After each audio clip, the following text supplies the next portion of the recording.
کیا آپ جانتے ہیں کہ حضرت ابراہیم علیہ السلام کی قوم بت پرست تھی؟ اور کیا آپ نے کبھی حضرت ابراہیم علیہ السلام کی بت شکنی کا پورا واقعہ سنا ہے؟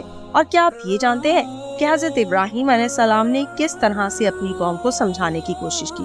تو چلیے آئیے آج ہم آپ کو حضرت ابراہیم علیہ السلام کا بت شکنی کا واقعہ سناتے ہیں۔ حضرت ابراہیم علیہ السلام نے بت پرستی کے معاملے میں پہلے تو اپنی قوم سے مناظرہ کر کے حق کو ظاہر کر دیا، مگر لوگوں نے حق کو قبول نہیں کیا، بلکہ یہ کہا کہ کل ہماری عید کا دن ہے اور ہمارا ایک بہت بڑا میلہ لگے گا، وہاں آپ چل کر دیکھیں کہ ہمارے دین میں کیا لطف اور کیسی بہار ہے۔ اس قوم کا یہ دستور تھا کہ سالانہ ان لوگوں کا ایک میلہ لگتا تھا۔ لوگ ایک جنگل میں جمع ہوتے اور دن بھر لہو و لعب میں مشغول رہ کر شام کو بت خانے میں جا کر بتوں کی پوجا کرتے اور بتوں کے چڑھاوے، مٹھائیوں اور کھانوں کو پرساد کے طور پر کھاتے۔ حضرت ابراہیم علیہ السلام قوم کی دعوت پر تھوڑی دور تو میلے کی طرف چلے، لیکن پھر اپنی بیماری کا عذر کر کے واپس چلے آئے اور قوم کے لوگ میلے میں چلے گئے۔ پھر جو میلے میں نہیں گئے، آپ نے ان لوگوں سے صاف صاف کہہ دیا، سورہ انبیاء میں ارشاد ہے، اور مجھے اللہ کی قسم ہے میں تمہارے بتوں کا برا چاہوں گا بعد اس کے کہ تم پھر جاؤ پیٹ دے کر۔ چنانچہ اس کے بعد آپ ایک کلہاڑا لے کر بت خانے میں تشریف لے گئے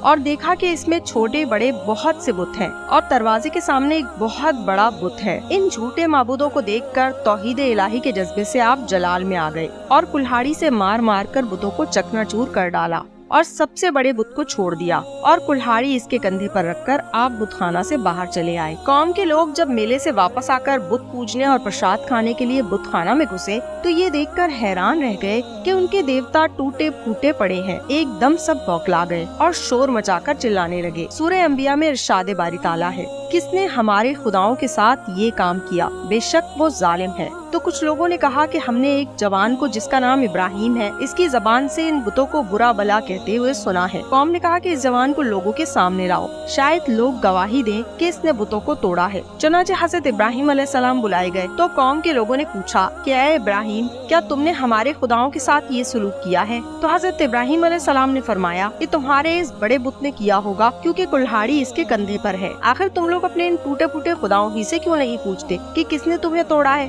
اگر یہ بت بول سکتے ہیں تو ان سے ہی پوچھ لو، وہ خود بتا دیں گے کہ کس نے انہیں توڑا ہے۔ قوم نے سر جھکا کر کہا کہ اے ابراہیم، ہم ان خداؤں سے کیا اور کیسے پوچھیں؟ آپ تو جانتے ہی ہیں کہ یہ بت بول نہیں سکتے۔ یہ سن کر حضرت ابراہیم علیہ السلام جلال میں تڑپ کر فرمایا، افسوس ہے تم پر اور ان بتوں پر جو اپنی اور تمہاری مدد نہیں کر سکتے۔ آپ کی اس حق گوئی کا نعرہ سن کر قوم نے کوئی جواب نہیں دیا، بلکہ شور مچایا اور چلا چلا کر بت پرستوں کو بلایا۔ چنانچہ ظالموں نے اتنا لمبا چوڑا آنکھ کا الاؤ جلایا کہ اس آنکھ کے شعلے اتنے بلند ہو رہے تھے کہ اس کے اوپر سے کوئی پرندہ بھی اڑ کر نہیں جا سکتا تھا۔ پھر آپ کو ننگے بدن کر کے ان ظلم و ستم کے مجسموں نے ایک گوپھن کے ذریعے اس آگ میں پھینک دیا اور اپنے اس خیال میں مگن تھے کہ حضرت ابراہیم علیہ السلام جل کر راکھ ہو گئے ہوں گے، مگر احکم الحاکمین کا فرمان اس آگ کے لیے صادر ہو گیا کہ ہم نے فرمایا، اے آگ ہو جا ٹھنڈی اور سلامتی ابراہیم پر۔ آگ بجھ گئی اور حضرت ابراہیم علیہ السلام زندہ اور سلامت رہ کر نکل آئے اور ظالم لوگ کفِ افسوس مل کر رہ گئے۔ روایت ہے کہ جب نمرود نے اپنی ساری قوم کے روبرو حضرت ابراہیم علیہ السلام کو آگ میں پھینک دیا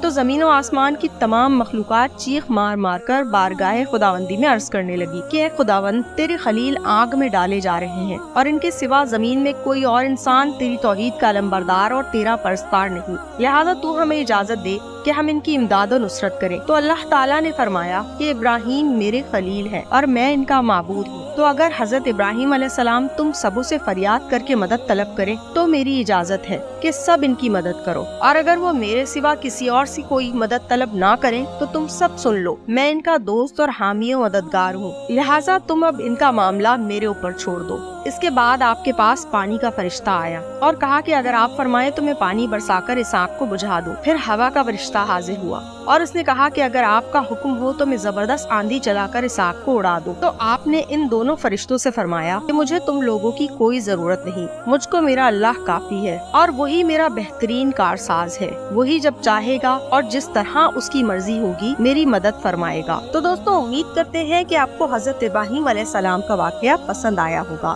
اسی طرح کی بہترین واقعات اور اچھی ویڈیوز دیکھنے کے لیے ہمارے چینل کو لائک اور سبسکرائب کیجیے اور بیل آئیکن کو ضرور دبائیے تاکہ ہر نئی آنے والی ویڈیو کی نوٹیفیکیشن آپ کو بر وقت مل سکے۔ السلام علیکم۔